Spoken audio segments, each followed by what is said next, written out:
Welcome back, Axis and Allies players, straight from the nest. It's Wars of the World, Series 3, the Napoleonic Wars. NATO's going to lead us through this introduction and through all of our scenarios. Take it away, NATO, and show us how it's done. Hello everybody, this is Nato at the nest with the first half of the 1810 turn of the Napoleonic Wars. And England decided to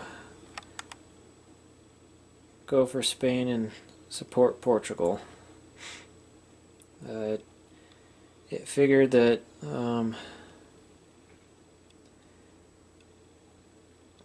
giving Britain's limited, giving England's limited production and the overwhelming size of the French forces facing Prussia, England decided that landing troops to help Prussia would just result in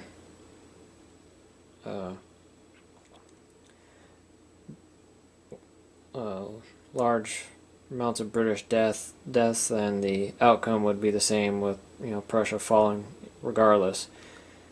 And England decided that since how Portugal is in much better condition and much fewer French forces, that British troops would have a greater impact landing in Spain and supporting Portugal than just delaying Prussia's, or just delaying Berlin's death for another turn. So England landed in Spain to support their Portugal ally, and they landed in northern Spain to cut off the flow of French reinforcements coming from Spain. It's not going to stop the French reinforcements coming from Madrid, but if England can tackle that block right there, Portugal will be sitting in a pretty good position to hold its ground. So that's what England did, and it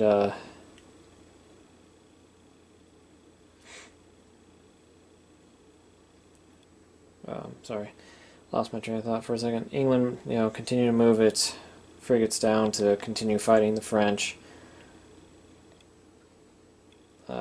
French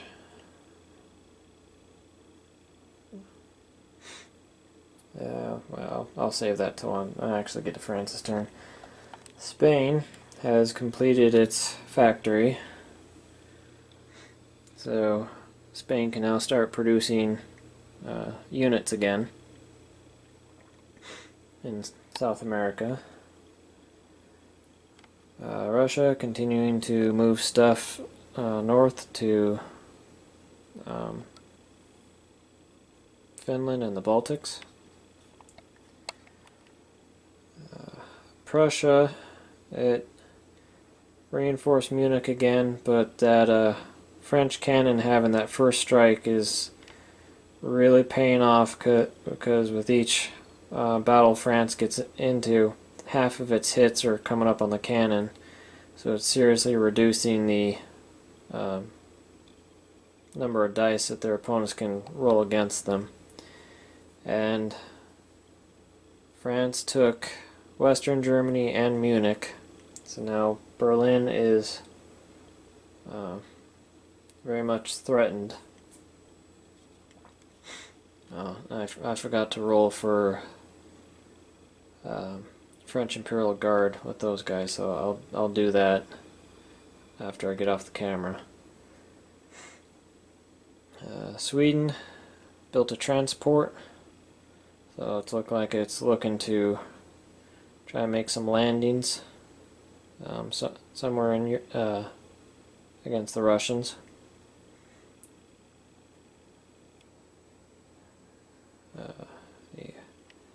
Portugal bought two militia and put them in Leon Castile. America has continued moving north towards Canada.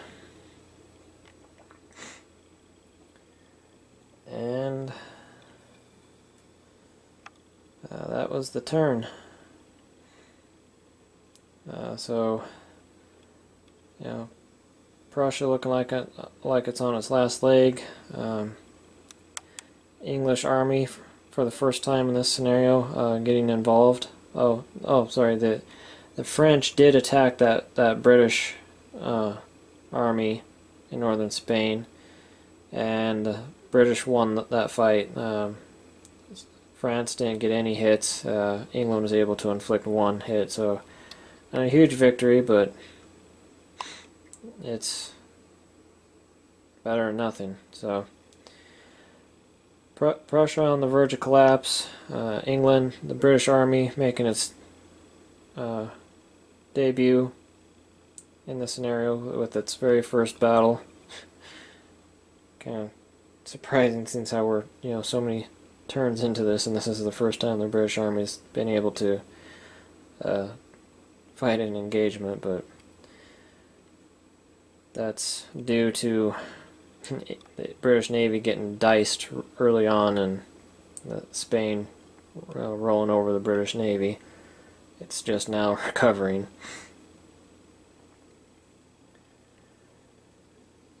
And that's about it. The only hope Prussia has right now is that it somehow manages to survive another 4 turns. That's when Russia comes back into the war. One special rule that I've completely failed to mention is the other countries, like Austria and Italy, once their capitals were taken, the rest of the country just surrendered. Prussia is different, because a lot of I guess it's not different, it's just a misconception. Prussia's capital is not Berlin.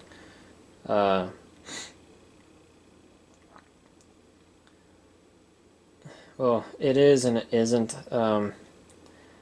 Berlin was definitely Prussia's most important city. However, and a lot of its administrative functions did come out of Berlin. However, the actual official capital of Prussia was Prussia. So, if Berlin falls, Prussia doesn't just magically go away.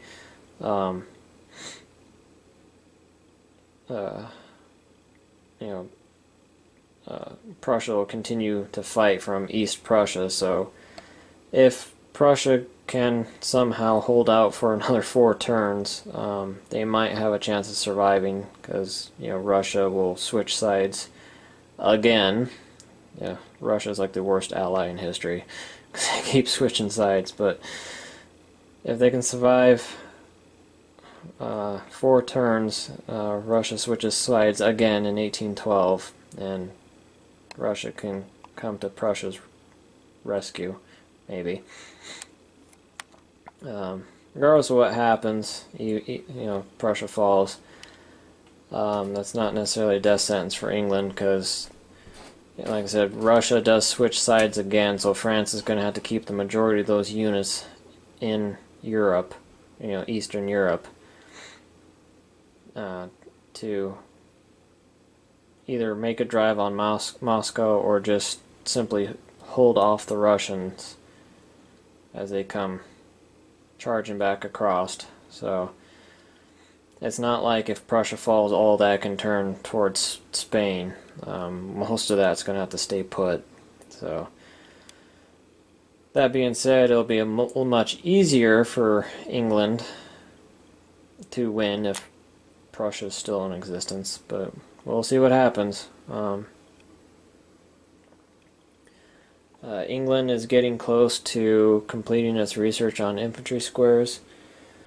They're at 18 right now, so another 18 points, and England gets infantry squares, and that will make all French cavalry useless, at least when going up against British units. So that will be a huge advantage for England, because as you can see, France has a lot of cavalry on the board right now. So to make that completely useless would be a huge help and advantage to the British. So hopefully England can get some good tech rolls. They just rolled a 6, so hopefully that can continue. They can get infantry squares out sooner rather than later. So that's the end of the turn, and we'll come back with the second half of 1810 and another twist to the story. So we'll see you then.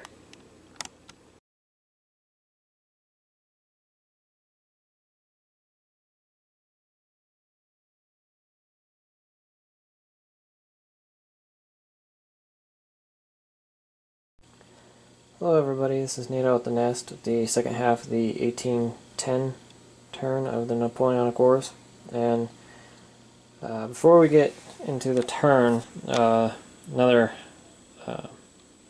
game tweak announcement. I changed the victory conditions for France and England, because the way we had it originally was France, its only victory points were all tied up in Spain, and Viper and I were talking about it, and we came to the decision that,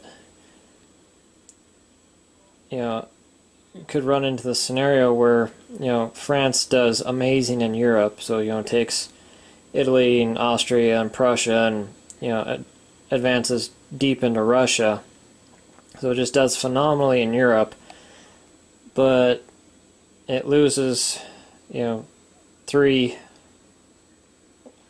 or four territories in Spain, and so then therefore France just loses the entire scenario. We thought that we came to the decision that that was kind of unfair, because,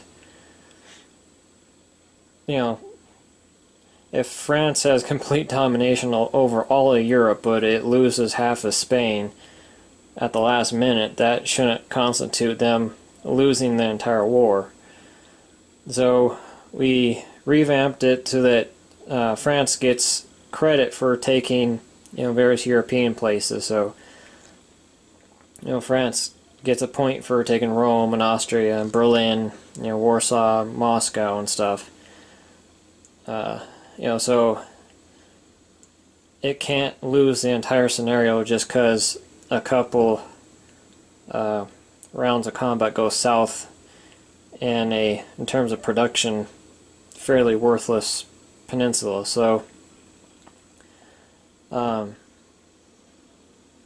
we balanced it so that France can't win.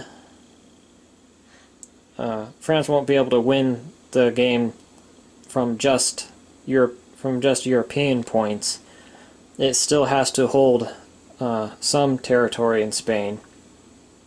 So if France loses all of Spain, it will still put France in serious danger of losing the scenario. So it does have to fight for Spain. It does have to hold a couple of the territories, but France won't lose the whole damn thing just because, you know, England did a lightning strike and took 3 Spanish territories.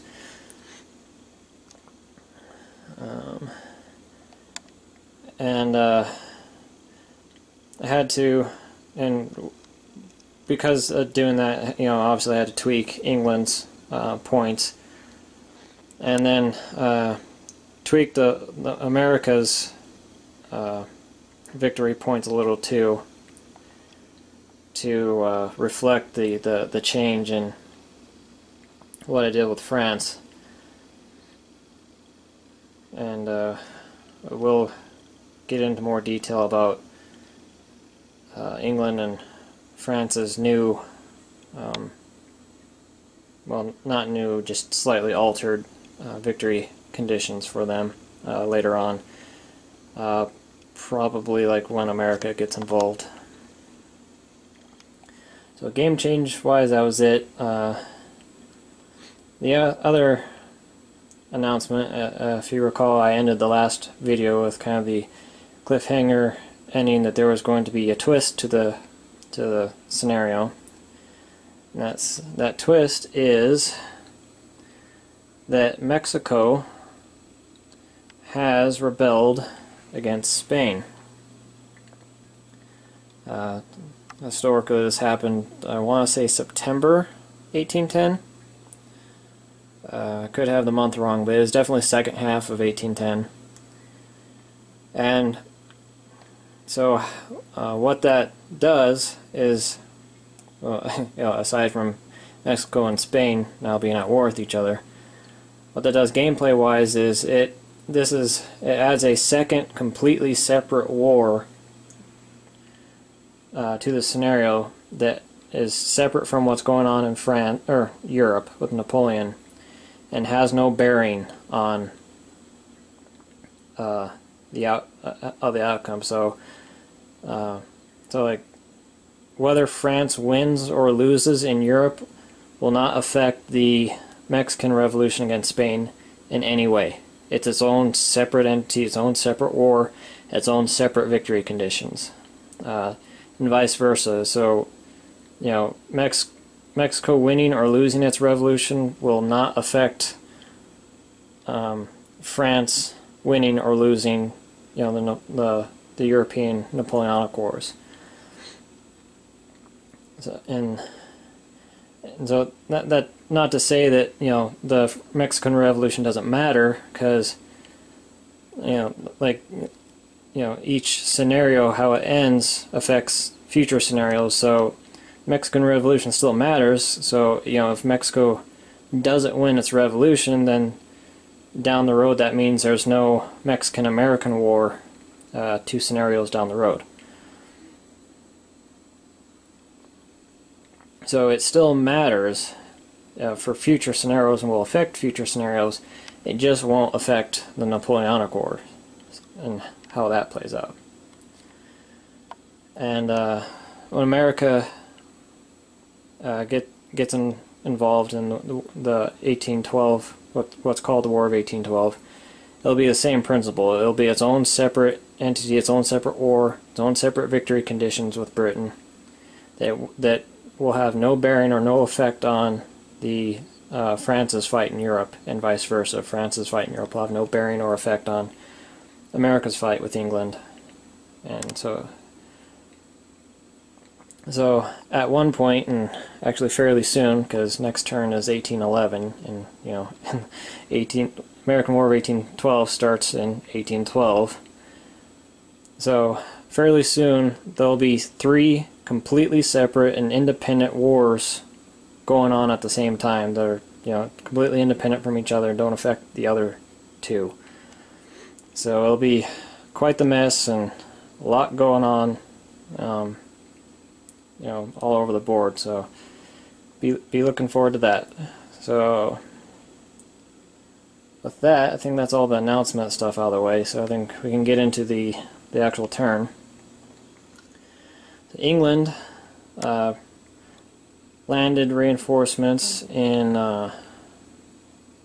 northern Spain. I forget what that province is called. It's buried under a bunch of units. So for now, we'll just go with northern Spain. And it defeated the French, pushed the French out of the territory. The British attacked the French frigate there off the coast of Italy, and it lost. So naval defeat for the British, but a land victory.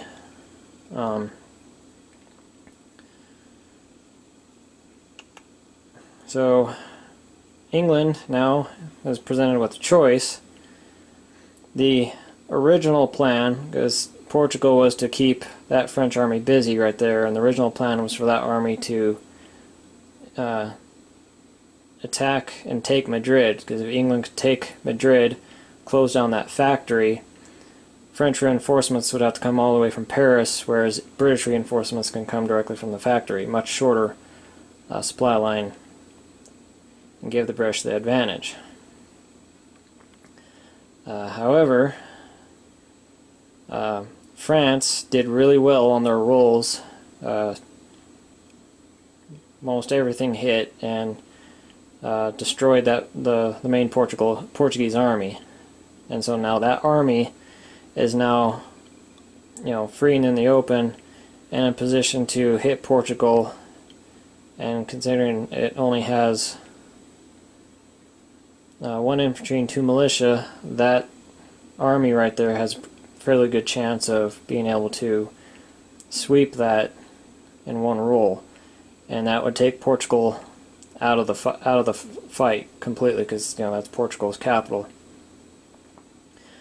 So now England has a choice. Does it turn west, hit that army and lock it down to screen Portugal's capital, prevent them from being able to hit Portugal's capital, and that would buy Portugal a turn, because the closest other French forces are Madrid, and it'd take them 2 turns to get there. Now that'd give Portugal a chance to build some more units, and that's a much weaker army, and so Portugal would have a better chance of holding that off versus no chance with that. But it leaves France's primary reinforcement point open, and continual reinforcements from France. That's probably the safer route. The other option, and this is much more of a gamble, is England could sacrifice Portugal, because France is only going to get 1 IPP for it, and a minor factory, but France already has plenty of factories, so it's not like it's going to be any major improvement. But England could sacrifice Portugal and go south and take that factory, and it pretty much banks on that army being able to take that factory in 1 turn. So they can go south, take Madrid, take that factory, cut off French reinforcements. Like I said, they have to come all the way from Paris, and then hope that that army can hold off the counterattack from that army for 1 turn, so then England can start just pumping out troops from that factory, and then work on gaining the Iberian Peninsula from there. That is a much bigger risk, a much bigger gamble. In terms of probability, much less chance of it working versus going west. But if it does work, the payoff is much more than going west and screening Portugal. So we'll see what the decision is next video. See, then Spain finished its factory last turn, so now it can start producing units, and it produced 2 transports and then 1 each in terms of infantry, cavalry, and cannon. So Spain did that to, knowing the Mexican Revolution is coming, Spain did that to give Spain the option of landing on the west coast, dividing Mexican defenses and making a 2-front war for Mexico if they want, instead of bowing to the choke point that Central America is and being bottlenecked. So I think Spain wisely built those transports to give Spain the option, and just the mere presence of those transports forced Mexico to leave behind most of its starting army, to leave it in the west. Without those transports, Mexico would be able to take all of its starting units and just funnel it towards Central America, and use that very narrow strip of land as a bottleneck, kind of a Thermopylae in Mexico kind of thing. But with Spain building those two transports in the Pacific, the threat of a West Coast invasion is significant enough that Mexico has to respect that and force Mexico to leave behind most of its starting units to cover its western shore. So I think that's a very wise move on Spain's part. Russia just continued moving north and west. It moved forces into Helsinki to cover that coastline. These forces are moving towards the Baltics to cover that, in case that Swedish transport takes those two infantry and lands somewhere. Russia's covering a shoreline. Kind of similar to what Mexico is doing right now.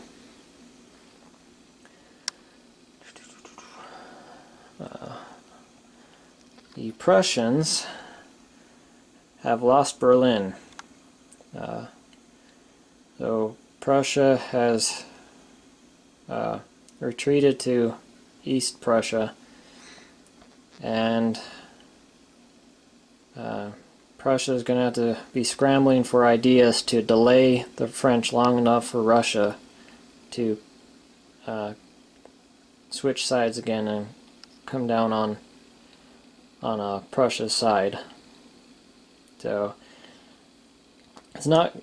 So Prussia's strategy has to be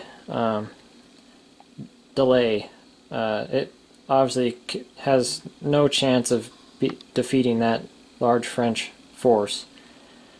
So Prussia's strategy has to center around delaying France as much as possible. So it's every move it makes from this point on is going to be geared towards putting up enough blocks and obstacles to delay France long enough for Russia to send help. So we'll see how Prussia manages to do that. Sweden just bought an infantry to fill that transport, so we'll see where that goes next turn, if anywhere. It could just be a bluff, so we'll see what happens. France, like I said, took Berlin.